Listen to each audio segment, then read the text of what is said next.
오늘 저희들에게 주시는 하나님의 말씀은 빌레몬서 1장 11절로 시작해서 19절까지 말씀 되겠습니다. 하나님 말씀 11절로 19절까지 말씀을 함께 봉독하겠습니다. 저가 전에는 내게 무익하였으나 이제는 나와 내게 유익함으로 내게 저를 돌려보내노니 저는 내 시인복이라. 저를 내게 머물러 두어 내 복음을 위하여 갇힌 중에서 내 대신 나를 섬기게 하고자 하나 다만 내 승낙이 없이는 내가 아무것도 하기를 원치 아니하노니 이는 너희 선한 일이 억지같이 되지 아니하고 자의로 되게 하려 함이로라. 저가 잠시 떠나게 된 것은 이를 인하여 저를 영원히 두게 함이니 이후로는 종과 같이 아니하고 종에서 뛰어나고 사랑받는 형제로 둘 자라. 내게 특별히 그러하거든 하물며 육신과 주 안에서 상관된 내게랴.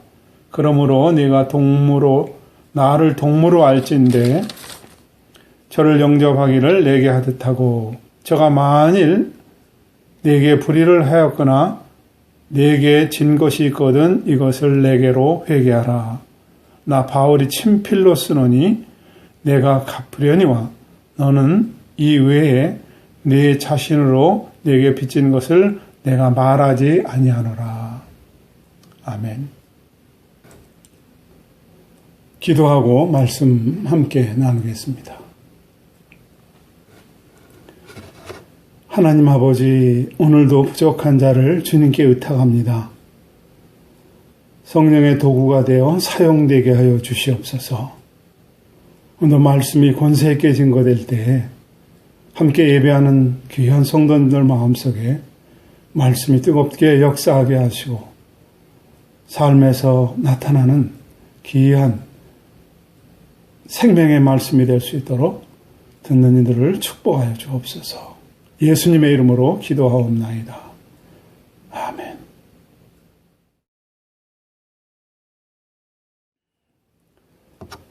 신약 성경에는 한 장짜리로 되어 있는 성경이 4곳이 있습니다. 지금 말씀을 나누는 빌레몬서가 한 장으로 되어 있고 또 유다서가 한 장으로 되어 있습니다.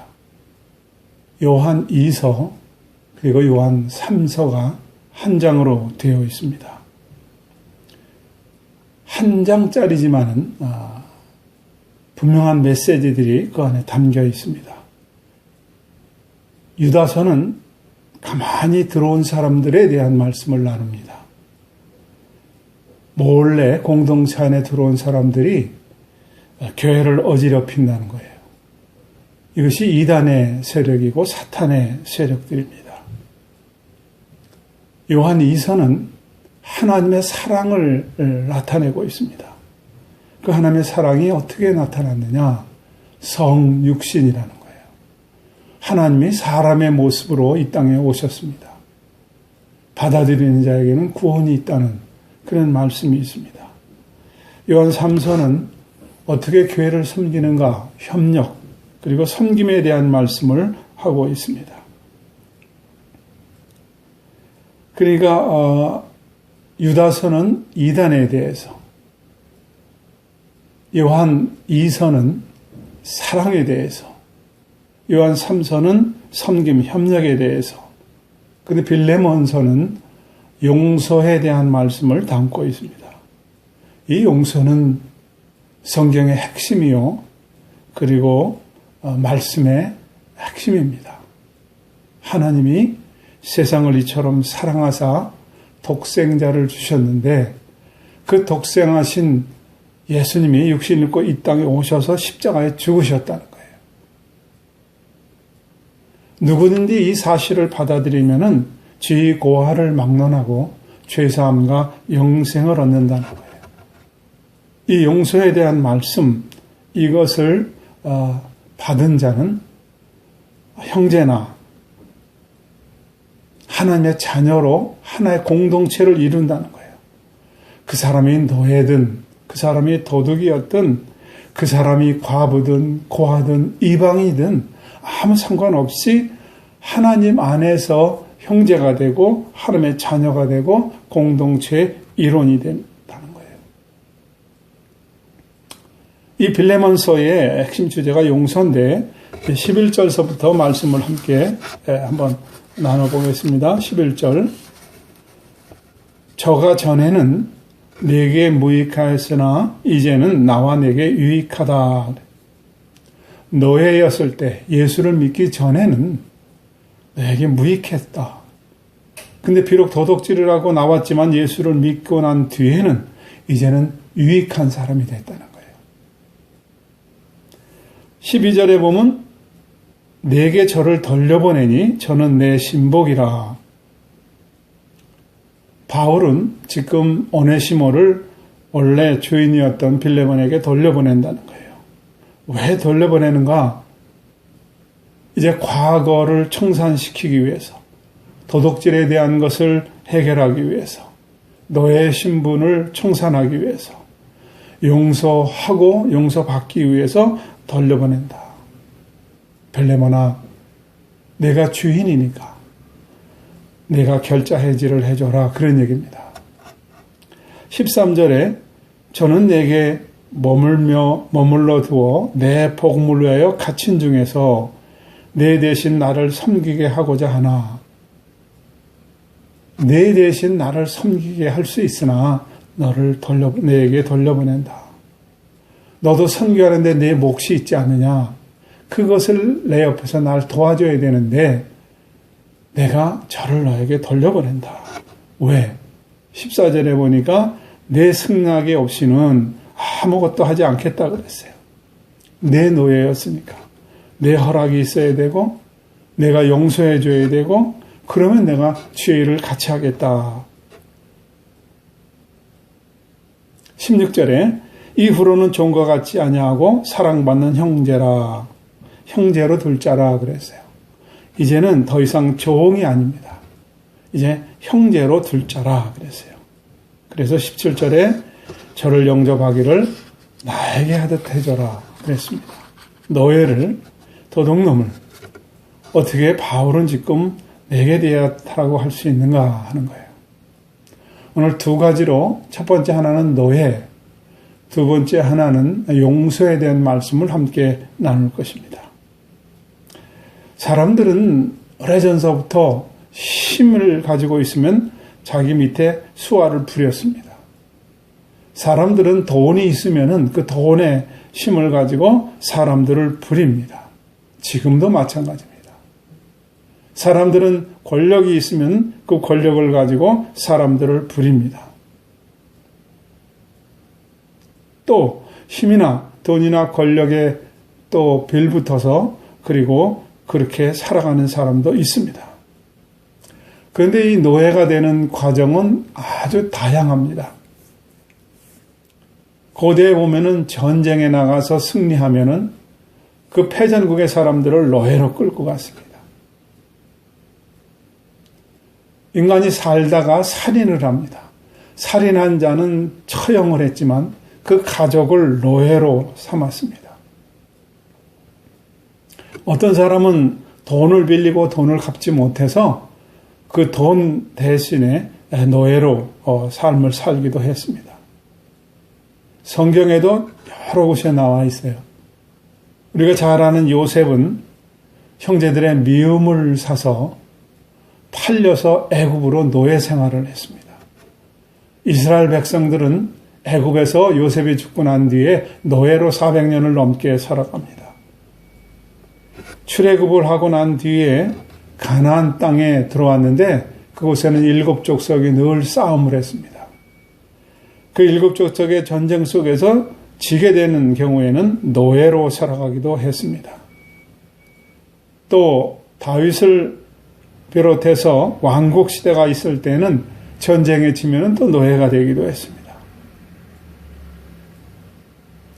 그러다가 예수님이 오실 즈음에는 로마가 전 세계를 지배하면서 이 노예 무역이 성행합니다. 기록에 보면은 하루에요. 1만 명 이상의 노예가 이탈리아로 팔려갔다는 기록도 있습니다.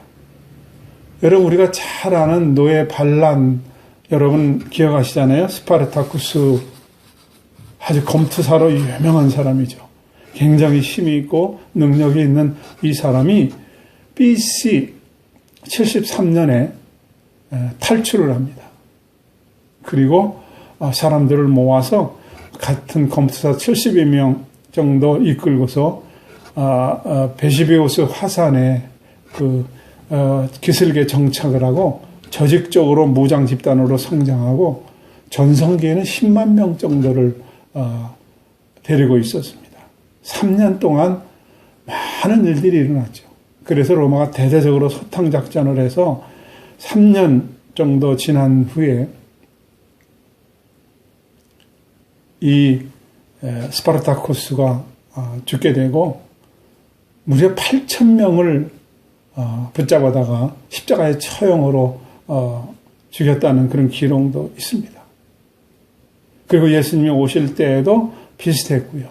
그러던 것이 AD 313년 콘스탄틴이 로마 황제가 로마를 기독교 국가로 선포하고 난 뒤에 노예를 죽이는 것을 금지하고 주 한 400년 정도에는 사실상 노예제도가 폐지됐었습니다. 그런데 이게 완전 폐지가 되겠습니까? 돈으로 사람을 노예로 살고 아까 말씀드린 대로 빚을 진 사람들, 빚 갚기 위해서 노예처럼 살아야 되고 순간적인 어떤 실수나 잘못으로 살인을 한 경우에 그 대가를 치르기 위해서 또 노예 생활을 했죠. 이렇게 노예로 쭉 살면서 없어진 것 같은 이 노예제도가 1465년 로마 교황청의 칙령으로 다시 부활합니다. 포르투갈, 또 에스파니아, 스페인이죠. 이들이 항해 시대를 열지 않습니까? 그럴 때 로마 교황청 칙령으로는 비기독교인은 노예로 삼아도 좋다는 그런 칙령을 합니다. 그래서 이들이 아프리카로, 남미로 식민지화 정책을 하고 그리고 영유권 주장을 하면서 많은 사람들을 노예로 부립니다. 남미는 이 스페인, 남유럽에서 점령하면서 식민지 정책을 하고 또 북미는 영국 그리고 북유럽 사람들이 건너가면서 그곳의 원주민들을 식민지화하죠. 넓은 땅을 갖고야 되고 경작해야 되고 이익을 창출하기 위해서 제국주의 정책을 하면서 노비제도가 다시 활성화됩니다. 처음에는 원주민들에게 계약기간으로 일을 시키면서 돈을 주고 노예로, 지금 말하면 노동계약서 같은 거죠. 그렇게 했죠. 또 백인도 아주 빈민이 있으면은 돈을 주고 계약기간 동안 일을 시켰어요. 노동계약 같은 거죠. 아까 말씀드린 대로 채무자, 빚 갚을 동안에는 또 노예처럼 일을 했죠. 이민선, 가난한 자들이 황금을 찾아서 북미로 갈 때 뱃삭 대신 가서 내리면은 노동을 하기도 했습니다. 특별히 죄수들을 본토에 둘 수 없다고 해서 복역기간 동안 다른 곳으로 이주시켜서 복역하게 하는, 그래서 노예처럼 그 시간을 살게 하는 그런 거죠. 근데 이런 것들은 일정 기간이 끝나면 자유를 줬습니다. 그런데 미국이 면화 아니면 사탕수수 이런 걸 재배하기 위해서 농장 일을 하면서 아프리카에서 흑인들을 붙잡아서 노예를 삼았는데 이 노예는 자식의 자식 또 자식 대를 물려서 노예를 생활을 했습니다. 이 시작이 로마 교황청의 칙령으로 비기독교인은 노비로 삼아도 좋다는 이런 가슴 아픈 역사적인 기록이 있습니다. 그러다가 아브라함 링컨 때에 노예를 해방을 했죠. 근데 사실은 지금도 돈으로 노예를 삼고 있고 돈 가진 자들이 갑질을 통해서 비슷한 형태를 아직도 유지되고 있습니다. 근데 이런 상황을 예수님께서 보시고 노예제도를 폐지하라 하지 않았어요. 예수님은 여자들의 그 억압받는 모습을 보고 여성 인권에 대해서 해방하라 그런 말도 안 했습니다. 제도를 바꿔라 그런 말씀도 안 했어요. 사도 바울도 마찬가지입니다. 노예 제도는 사회 악이다. 인간을 억압하면 안 된다. 이런 말 안 했어요. 성경에는 유일하게 있는 게 희년 제도입니다. 지금 말씀드린 대로 어떤 빚을 졌거나 갚을 수 없는 어떤 일들이 있을 때는 희년 50년이 되면은 모든 걸 다 돌려주라는 거예요. 가족에게 다 돌려보내라는 거예요. 이것만 잘 성경대로 실수했으면은 노예제도 벌써 없어졌겠죠. 근데 성경대로 살질 않습니다. 어떻게 바꿀 수 있느냐? 두 번째는 용서에 대한 문제입니다. 이 노예제도 그리고 억압하는 거 전부 다 십자가 안에서 용서가 되면 사람을 바꿀 수 있습니다. 십자가의 사랑과 용서가 결국 사람을 바꾸고 세상을 바꿀 수 있습니다. 오늘 19절을 다시 한번 보겠습니다. 19절. 나 바울이 친필로 쓰노니, 바울은 이 눈이 나빠서 대피를 많이 했어요. 이렇게 불러주면 옆에서 누가 써서 보낸 편지가 대부분인데, 오늘 이 빌레몬서는 바울이 친필로 썼다고 강조를 합니다. 바울은 왜 친필을 쓰는 게 힘들었을까요? 이건 뭐 수차례 여러분들에게 말씀 나눈 것처럼 율법주의자가 돼서 예수 믿는 사람들을 옥에 가두고 죽이고자 하면서 막 다닐 때 다메섹 도성에서 강한 빛이 비치면서 하늘에서 음성이 들렸습니다. 사울아, 사울아, 네가 왜 나를 핍박하느냐?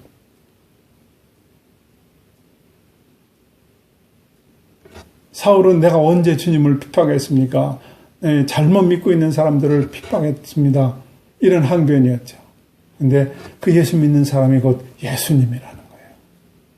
그래서 그 음성을 듣고 강한 빛에 의해서 눈이 멀었습니다. 소경이 됐습니다.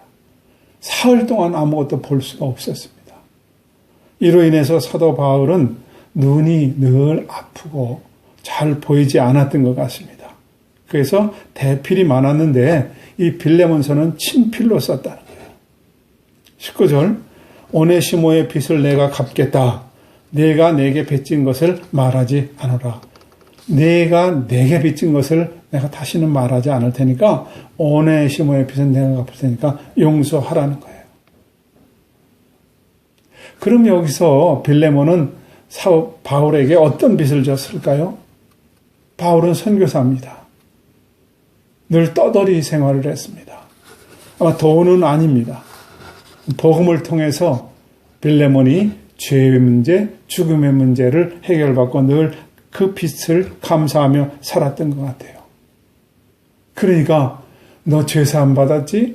너 죽음에 대한 것을 보장받았지? 영생으로? 그러니까 돈 몇 푼 이거 용서해줘라 그러는 거예요. 내가 예수를 믿는다면 용서해라. 내가 십자가를 통한 제 용서를 경험했다면 모든 것을 용서해줘라 그러는 거예요. 우리는 여기서 다시 한번 용서를 생각해 봅니다. 과연 우리는 일본을 용서할 수 있는가? 우리는 공산주의 이북에 대한 것을 용서할 수 있는가? 참 어려운 질문이고 대답입니다. 오늘 이 말씀을 집중적으로 함께 좀 더 들어보겠습니다. 여러분, 용서하면은 우리는 한국에는 손영환 목사님을 기억합니다. 6.25 전쟁 때에 젊은 인민군, 공산군의 군인에 의해서 동인이, 동신이 두 아들이 죽습니다. 원수죠. 그런데 이 손영환 목사님은 죽인 그 공산 청년을 대신 아들로 삼아서 키우기도 합니다. 이것이 우리나라에 굉장히 지금도 기억하는 사랑의 원자탄이라고 하는 책을 쓰신 손양한 목사님의 도대체 용서할 수 없는 용서입니다. 과연 내 자식을 둘이나 죽였다면 난 용서할 수 있는가? 참 어려운 질문입니다. 과연 내가 군사정권 때 우리 가족이 큰 피해를 입었다면 과연 용서할 수 있는가? 또 외국의 얘기는 제가 마태복음 강의할 때도 여러분에게 말씀드린 것처럼 화란의 고리텐 분여사입니다. 이 고리텐 분여사는 유대인 한 명을 숨겨줬다고 그래서 전 가족이 끌려갑니다. 그래서 수용소에 수용되고 거기서 고문을 받고 처녀였던 이 고리텐 분 여사와 동생은 발가벗겨져서 많은 갖은 모욕을 당하고 수치를 당합니다. 결국에는 온 가족이 본인과 함께 다 죽는데 이 고리텐 분 여사 한 명만 살아남았습니다. 그러니 이 전쟁, 나치, 히틀러 얼마나 증오하게 되겠습니까? 근데 이 고리텐 분 여사가 복음 전도자가 됩니다. 이쪽에서 복음을 전하는 일이 많은데 이제 독일에 가서 집회를 합니다. 집회를 끝내고 한 사람씩 이렇게 나가는 사람을 악수하는데 저쯤에서 자기를 모욕과 수치를 주었던 그 나치, 그 사람이 오고 있는 거예요. 그때 그 악몽이 되살아나서 전율을 합니다. 파랗게 질립니다. 근데 그때 말씀이 용서에 대한 말씀인데 딴 사람은 해도 저 사람은 못합니다. 그리고 어쩔 줄 모르고 하는데 갑자기 환영이 확 스치면서 예수님 십자가의 고난, 피 흘림이 보이는 거예요. 그러면서 한 사람씩 악수하고 지나가는데 얼떨결에 그 사람하고 악수를 했어요. 그 순간 그렇게 아프고 그렇게 힘들었던 모든 것들이 사라지면서 평안을 경험합니다. 뜨거운 눈물과 감사가 쏟아졌습니다. 승리의 기쁨이 생겼습니다. 난 못해요, 난 못해요 그랬는데 했던 거예요. 누가 하게 했습니까? 성령이 이 일을 하게 했습니다. 여러분, 용서는 하나님의 사랑을 입고 성령의 도움을 해야만이 이런 원수까지 사랑할 수 있습니다. 그 용서에 대해서 성경의 많은 곳에 우리를 일깨워주는 말이 있는데 특별히 마태복음 18장 21절에서 35절까지 집중적으로 이 용서에 대한 말씀이 있습니다. 마태복음 18장 21절에 보면은 베드로가 제자들이 이렇게 묻습니다. 형제가 내게 죄를 지으면 내가 몇 번 용서해 줄 수 있을까요? 하고 물었습니다. 22절에 예수님께서 가라사대 내게 이르노니 7번뿐 아니라 70번씩 7번이라도 용서하라 그랬어요. 왜 이렇게 물었을까요? 7번 용서하면 되겠습니까? 이 당시 바리새인들은 2번 용서합니다. 또 랍비들은 3번 용서합니다. 그런데 베드로는 지금 7번 정도 아주 신이 나서 7번 용서하면 되겠습니까? 그렇게 물었는데 예수님은 7번씩 70번씩 7번이라도 용서하라는 거예요. 그 말씀을 하시고 유명한 1만 달란트 빚진 자에 대한 말씀을 제자들에게 하십니다. 10,000 달란트 빚진 사람이 용서를 받았고 100데나리온 빚진 사람이 용서를 받아야 될 그 상황을 예수님이 쭉 설명합니다. 여러분, 1데나리온은 노동자 하루의 품삯이에요. 그럼 1달란트는 얼마나 되느냐? 6,000데나리온이나 되는 돈입니다. 그러니까 노동자 하루의 품값이 1데나리온이니까 6,000데나리온이면 6,000날을 노동자가 일하는 값이 바로 1달란트예요. 그러니까 15년, 16년 정도 되는 그 일을 해야 모을 수 있는 돈이 바로 1달란트거든요. 그러니까 10달란트 하면은 160년을 노동자가 일해야 될 분량이고요. 100달란트 하면은 1600년. 1000달란트 하면은 16,000년. 10,000달란트 하면 16만 년을 일해야 돼요, 노동자가. 여러분, 16만 년이면 얼마입니까? 그러면은 이것이 6천만 데나리온이에요. 그럼 노동자 품삯이 한 5만 원 하면은 5, 6, 30, 약 3조 원 되는 거이고요. 노동자 품삯이 한 10만 원 하면은 6조 원이나 되는 큰 돈입니다. 이것을 탕감을 받았어요. 그런데 나오다가 동관 하나를 만났는데 100데나리온 빚진 자를 멱살을 틀어잡고 너 내 빚 언제 갚을 거야? 하고 따졌어요. 그럴 때에 마지막 절에 뭐라고 얘기합니까? 너희가 각각 중심으로 형제를 용서치 아니하면 내 천부께서도 너희에게 이같이 하시리라 그랬어요. 무조건 용서하라는 거예요. 참 용서는 힘듭니다. 그런데 성경에 용서하라는 거예요. 원수 갚는 것이 내게 있으니 너는 용서하라는 거예요. 원수가 줄이거든 먹을 것을 주고 원수가 목마르면 마실 것을 주라. 참 어렵습니다. 저는 아들이 미국에서 공부할 때에 아미시들 이 사람들이 사는 데를 한번 갈 기회가 있었습니다.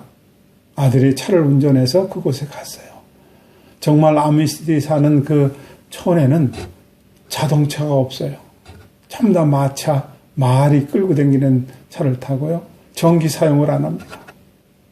구약의 그 모습으로 살아갑니다. 아주 평화스럽고 그곳에서 음식을 한 그릇 시켜 먹었는데 얼마나 맛있었는지, 그리고 돼지고기를 사와서 집에서 아들하고 함께 먹었는데 얼마나 맛있었는지, 아마 제가 돼지고기를 먹은 중에 가장 맛있게 먹었던 게 그때라고 얘기합니다. 참 맛있어요.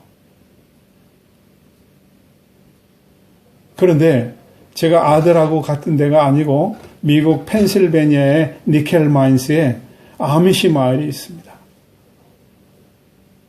거기에 한 우유 배달부 칼 로버츠라는 사람이 들어가서 학생들을 무자비하게 5명을 살해하고 또 5명인가 6명을 중상을 입히는 사고가 일어났어요.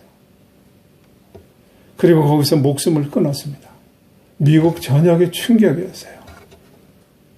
왜 학생들을, 왜 그 아미시 마을을, 자기들끼리 그냥 신앙생활하면서 외부에 모든 관계를 끊고 조용히 살아가는 그 사람들, 그곳에 가서 이 전원적인 마을에 악몽이 생겼어요. 그런데 아미시 공동체에서 모든 것을 용서하겠다고 그랬어요. 이게 일어날 수 있는 일입니까? 그리고 모금된 펀드를 가지고 이 살인자 로버츠는 자결해서 죽었지만은 그 가족이 불쌍하다고 그래서 가족에게 그 모금된 돈을 줬습니다. 또 한번 미국에서 이게 어떻게 가능하느냐. 그럴 때 아미시 공동체에서 발표를 했는데 뭐라고 여러분 하셨는지 아십니까? 우리는 주기도문을 날마다 외웁니다. 우리가 우리에게 죄진 자를 사하여 준 것 같이 우리의 죄를 사하여 주옵소서. 이것을 맨날 우리는 외우는데 어떻게 우리가 용서를 안 할 수 있습니까? 또 한 번 충격이었어요. 여러분, 성경에서는 용서하라는 겁니다. 예수님은 십자가에 돌아가실 때 아버지여 저들이 하는 죄를 모릅니다. 저들을 사하여 주옵소서. 스데반은 복음 전할 때 돌로 치는 사람들을 향해서 하나님 저들을 용서해 주십시오 하고 기도했습니다. 용서하라. 여러분, 용서 안 하면 어떻게 돼요? 소리를 지르게 됩니다. 카스마리 합니다. 용서 안 하면은 눈 부릅뜨고 다니게 돼요. 왜? 원수가 아프다고. 용서가 없다는 이 유대교, 눈에는 눈, 이에는 이, 피에는 피, 원수가 없지 않습니까? 우리가 살고 있는 무슬림 국가도 똑같지 않습니까? 결국은 원수를 갚고 또 다른 살인을 합니다. 무슬림들은 알라 아크바르를 외치고 신은 위대하다 하고 살인을 하고 상대를 죽입니다. 여러분, 성경은 왜 용서하라는가? 예수님은 왜 용서하라는가? 용서만이 사람을 바꿉니다. 용서만이 세상을 바꿉니다. 용서하는 곳에 주님이 계십니다. 주님이 계신 곳에는 평안이 있습니다. 그래도 난 용서할 수 없어요. 난 못해요. 어떻게 일제의 시대의 그 아픔을 용서할 수 있어요? 어떻게 공산주의의 그 아픔들을 난 용서할 수 있어요? 어떻게 군사정권에 희생된 우리 가족들을 내가 저들을 용서할 수 있어요? 못해요. 잊지는 마십시다. 그러나 성경은 용서하라는 겁니다. 나를 힘들게 한 그 사람도 용서하라는 거예요. 마태복음 18장 45절 다시 읽습니다. 너희가 각각 중심으로 형제를 용서하지 아니하면 내 천부께서도 너희에게 이와 같이 하시리라. 오늘 바울은 빌레몬에게 도둑이요 노예를 다시 돌려보내면서 저를 계산할 거 있으면 내가 하겠다. 저를 나같이 대접해줘라 그럽니다. 저가 전에는 무익했으나 지금은 유익한 자가 됐다는 거예요. 노예 제도라는 게 있어서 지금도 돈으로 갑질을 합니다. 그게 정당하다고 생각합니다. 아닙니다. 하나님은 우리에게 신년 제도를 선포해서 다 돌려줬어요. 다 돌아가게 하라는 거예요. 노예도 포로도. 이것을 지켰으면 오늘같이 이런 아픔은 없을 것입니다. 십자가에 돌아가시면서 모든 것을 용서하신 그 주님의 외침을 우리도 본받아서 삶에 적용한다면 이것도 다 원수도 없어질 것입니다. 우리는 성경의 말씀을 듣고 성경대로 살아야 됩니다. 그 용서하는 곳에 주님이 계십니다. 용서하는 곳에 평안이 있습니다. 용서하는 그곳에 하나님의 놀라운 것들이 다 숨겨져 있습니다. 기도하겠습니다. 하나님 아버지, 오늘도 우리가 말씀을 듣습니다. 말씀을 들었습니다. 용서하지 못해서 아파하고 힘들어하고 괴로운 것들 이제 다 용서함으로 진정한 평안을 누리는 우리가 되게 하여 주옵소서.